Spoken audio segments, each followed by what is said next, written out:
নবদ্বীপে আছেন নাকি ভগবান? সেখানেও নাই। ভগবান তো নিজেই বলে দিয়েছেন, হে অর্জুন, আমি কোনো মন্দিরে নেই, আমি কোনো মসজিদে নেই, আমি কোনো গির্জায় নেই, আমি কোথাও নেই, আমি প্রতিটা ভক্তের হৃদয়ের মধ্যেই বিরাজ করি। হরি বল, হরি বল। তাহলে ভগবান যদি হৃদয়ের মধ্যে থাকে, আর সেই হৃদয়ের মধ্যে যদি ময়লা আবর্জনায় ভরে থাকে, ভগবান থাকতে পারবে? পারবে না। তাই তো বলছে, আমি ভগবানকে খোঁজার জন্য নবদ্বীপে গেলাম, ভগবানকে খোঁজার জন্য বৃন্দাবন গেলাম, ভগবানকে ধরার জন্য আমি প্রয়াগরাজে চলে গেলাম, বিভিন্ন তীর্থস্থান ভ্রমণ করলাম, কিন্তু ভগবান আছে আমার কাছে, আমার হৃদয়ে। আমার দৃষ্টি চলে গেল অনেক অনেক অনেক দূরে, কিন্তু যেটা আমার কাছে আছে, আমার হৃদয়, সেই হৃদয়ের মাঝে আমি ভগবানকে খুঁজতে পারিনি। তাই এটাই হয়তো রবি ঠাকুর খুব ভালোভাবে উপলব্ধি করেছেন। ওগো দয়াময়, চারিদিকে ঘুরেছি তোমাকে খোঁজার জন্য, কিন্তু আমি তোমাকে দেখতে পাইনি। রবি ঠাকুর বিন্দু বিন্দু করে কলমের কালিগুলো ঝরিয়ে আমাদের জন্য যা সম্পদ রেখে গেছেন, কীর্তনের বড় গুরুত্বপূর্ণ বিষয়, ভীষণ গুরুত্বপূর্ণ বিষয়। রবি ঠাকুর নিজে কত বড় ভক্ত ছিলেন, ভগবানকে নিয়ে তিনি কতটা চিন্তা করতেন, তাই তার কলম থেকে এহেন গানগুলো বেরিয়েছে। কি বলছে রবি ঠাকুর? আমাদেরকে এই সঙ্গীতের মধ্যে দিয়ে শিক্ষা দিলেন, হে জীব, তোমরা কোথায় ভগবানকে খুঁজছো? না, বাইরে ভগবান নেই, ভগবান তোমার মধ্যেই রয়েছে। তুমি হৃদয়ে মাঝে ভগবানকে একবার খোঁজো। আমার হিয়ার মাঝে লুকিয়েছিলে, দেখতে তোমায় পাইনি, আমি দেখতে তোমায় পাইনি। আমার হিয়ার মাঝে উলুধ্বনি মায়েরা নিতল উলুধ্বনি নিদায় গৌর হরিমন হরিমন হরিমন। তোমায় পাইনি, আমি দেখতে তোমায় পাইনি। আমার হিয়ার মাঝে লুকিয়েছিলে, দেখতে তোমায় পাইনি, আমি দেখতে তোমায় পাইনি। আমার হিয়ার মাঝে লুকিয়েছিলে, দেখতে তোমায় পাইনি, আমি দেখতে তোমায় পাইনি। আমি বাহির পানে চোখ মেলেছি, বাহির পানে, আমি বাহির পানে চোখ মেলেছি, বাহির পানে।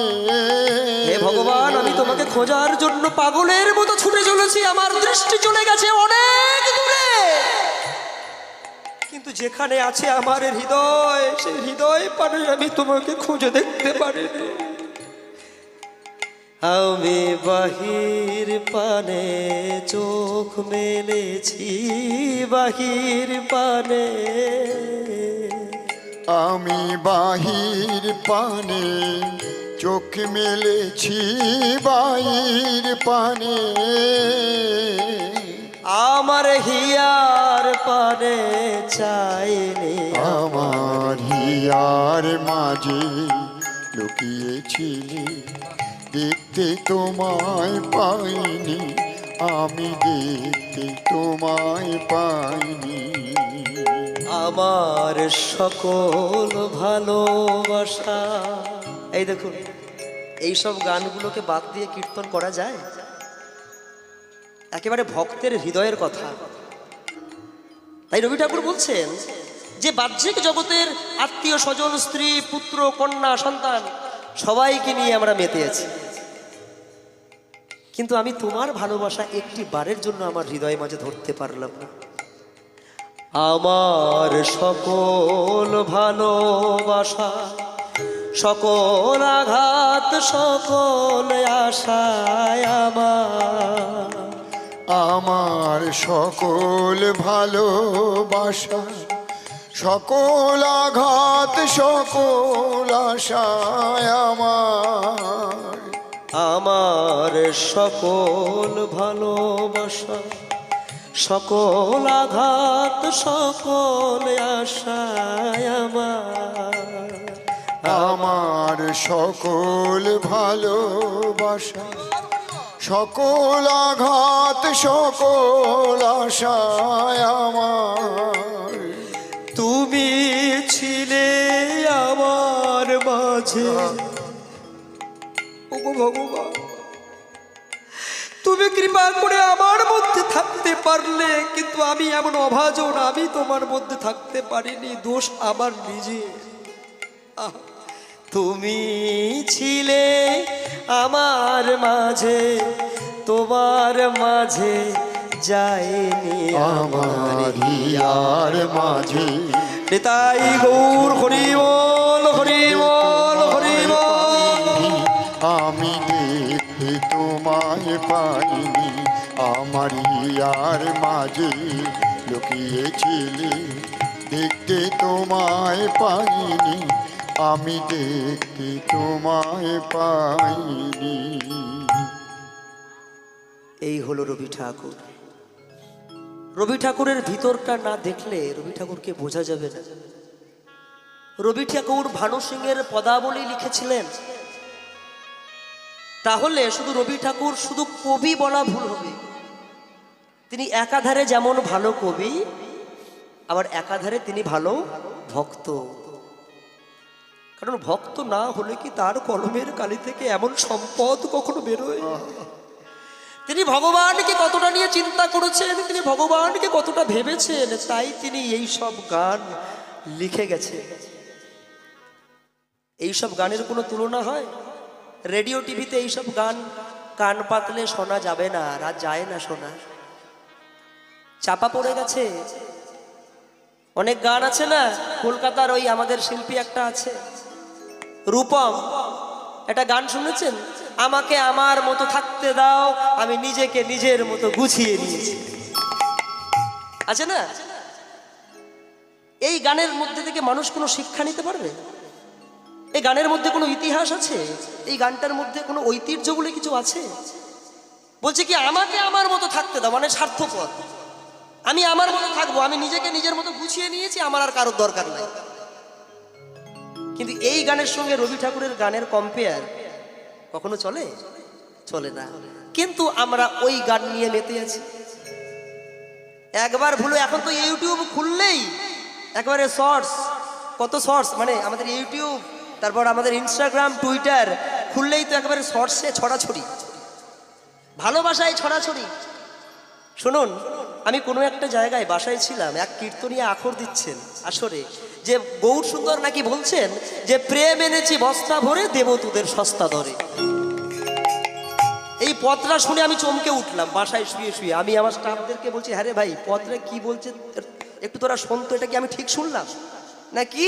ওরাও শুনলো, সেই কীর্তনীয় আখর দিচ্ছেন যে গৌর সুন্দর বলছেন যে প্রেম এনেছি আমি বস্তা ভরে, দেব তোমাদের সস্তা দরে। দেখো, গৌর সুন্দর যে প্রেমের সন্ধান আমাদেরকে দিয়েছেন, সেটা কি সস্তা দরে বস্তায় ভরে নেওয়ার মতো? তাই আখর মাঝে মাঝে আমাদের মহা চিন্তায় ডুবিয়ে দেয়, মহা চিন্তায় ফেলে দেয়, সর্বনাশ, কি ধরনের আখর হয়ে গেল রে বাবা। হ্যাঁ, তাই দেখুন, আমরা সাধারণ মানুষ, আমরা মনে করি যে একটু ভালো মন্দ খেলাম, একটু শীতকালে একটু দার্জিলিং, একটু গ্যাংটক বেরিয়ে আসলাম, আমরা মানুষের কাজ করে ফেললাম। হ্যাঁ, আমরা মানুষ জীবন, আমরা শীতের সময় একটু দার্জিলিং বেড়াতে গেলাম ফ্যামিলি নিয়ে, একটু গ্যাংটক বেরিয়ে এলাম ফ্যামিলি নিয়ে, একটু ভালো মন্দ খাওয়া দাওয়া করলাম, আমরা ভেবে নিলাম যে আমরা মানুষের কাজ করে ফেলেছি। ও মায়েরা, একটু বেরিয়ে গিয়ে ভালো মন্দ খাওয়া দাওয়া করে তুমি ভেবে নিয়েছো যে তুমি মানুষের কাজ করে ফেলেছো। হ্যাঁ গো, পাখিরাও বেড়াতে যায়। পাখিরা বেড়াতে যায় না? ওই সাইবেরিয়া থেকে এই শীতের সময় দেখবেন, ভালো করে লক্ষ্য করে দেখবেন, অনেক বিদেশি পাখি আপনাদের চোখে পড়বে, যেগুলো সারা বছর আপনারা দেখতে পারেন, এই শীতের সময় দেখা যায়। ওই পাখিগুলো আমাদের ভারতীয় পাখি নয়, ওরাও ট্যুরে যাচ্ছে ডানা মেলতে মেলতে বেড়াতে।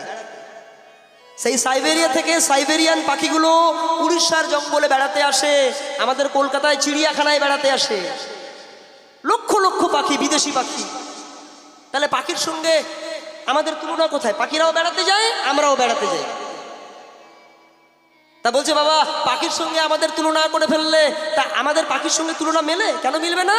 না এই দেখো, আমরা এত সুন্দর দোতলা তিনতলা বাসা বেঁধেছি, শ্বেত পাথরের টাইলস লাগিয়েছি মেঝেতে, ওপরে ঝাড়বাতি লাগিয়েছি। পাখিরা পারবে এত সুন্দর বাসা বাঁধতে? ও বাবা পারবে? এই যে কি সুন্দর টাইলস, শ্বেত পাথরের টাইলস, ওপরে একেবারে ফল সিলিং লাগিয়ে লাইট, হ্যাঁ, ঝাড়বাতি লাগিয়ে দিয়েছি, দোতলা তিনতলা বাসা বেঁধেছি। পাখিরা পারবে এত সুন্দর বাসা বাঁধতে? তুমি যে পাখির সঙ্গে মানুষের তুলনা করছো। ও মায়েরা, বাবুই পাখিকে দেখেছেন? বাবুই পাখি তাল গাছের ওপরে দোতলা তিনতলা বাসা বাঁধে, ঘাস খড়কুটো দিয়ে। এমন করে বাসাটা বাঁধে, কোনো মানুষের ক্ষমতা নেই যে ওই বাসাটা তৈরি করে। দোতলা তিনতলা বাসা বাঁধে, আবার ভালো করে লক্ষ্য করে দেখবেন রাতের বেলায় সেখানে জোনাকি পোকা ধরে নিয়ে গিয়ে আবার ইলেকট্রিসিটিরও ব্যবস্থা আছে। তাহলে এত বুদ্ধি মানুষের কোথায়?